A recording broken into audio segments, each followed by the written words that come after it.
To start, simply select a question completely at random, or you can get targeted and jump to a specific area of focus. Use the sliders to navigate through the available options already populated into the various fields. This way, you can refine the question to match your unique situation and individual needs.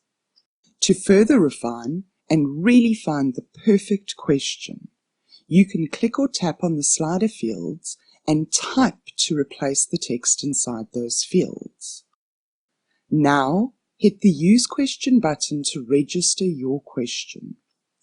This will generate the first fresh perspective of the question you've created. Once you've created a question you're happy with, scroll down and use the Paste in Text area button to use your question. A single line space will be included to separate each question. You can use this as a worksheet space or as an answer field. If you're creating a worksheet to print or to use outside the app, you can insert additional line spaces by using the Insert Answer Field button.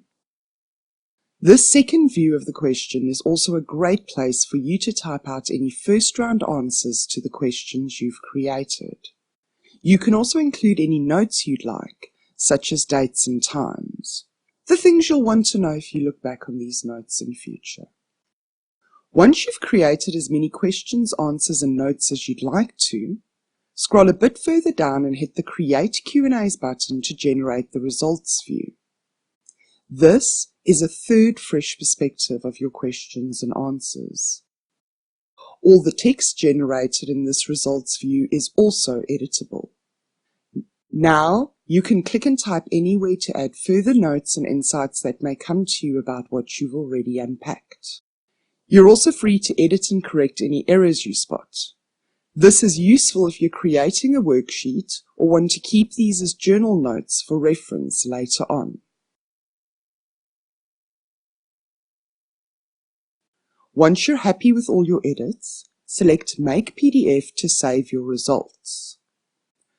You can also use this results view as an additional fresh perspective on your answers and thoughts. Here, you can add any notes and insights that might be triggered by this fresh view. Once you're done with this round of editing, trigger the print function on your device and save as a PDF. If you're asked anything about the extension, just select PDF. On most devices, including phones, laptops, and desktops, the work you've just done should still be there when you navigate back to the previous page.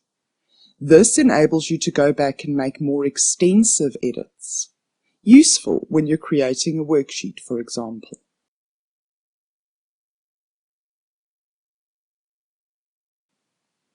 Hitting the Get New button will generate a new question for you from the category the page covers.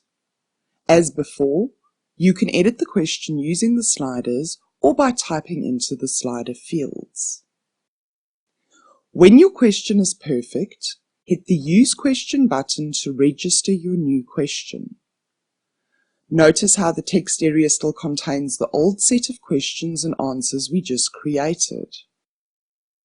Now, when you paste in text area, like you did before, the text area will contain your old questions as well as the new ones you've created. In other words, this means you can create an unlimited amount of questions per view. As we saw previously, you can use the Insert Answer Field button to create additional line spaces for answer fields and worksheets. Now, when you hit Create Q&As, the results view will contain the old questions and notes as well as the new content you've just generated. Once again, any edits you make to the results view will be saved for you. The multiple fresh perspectives give you a chance to see the information in a new view, triggering further insights and aha moments. Once you're done editing, hit Make PDF and the next fresh perspective of the question and answer session will be generated for you. Once again, you're free to make notes and edit as much as you feel you need to. When you are ready, trigger the print function on your device and save the journal notes or worksheet to PDF, or print them if you really want to. Some mobile devices may unfortunately not support the Make PDF function. If this is the case for you, then once you're happy with your edits, use Copy Results to Clipboard and the results view will be copied for you. Make sure you paste this information and store your PDFs somewhere safe. You don't want your private journal information to accidentally be read by somebody else.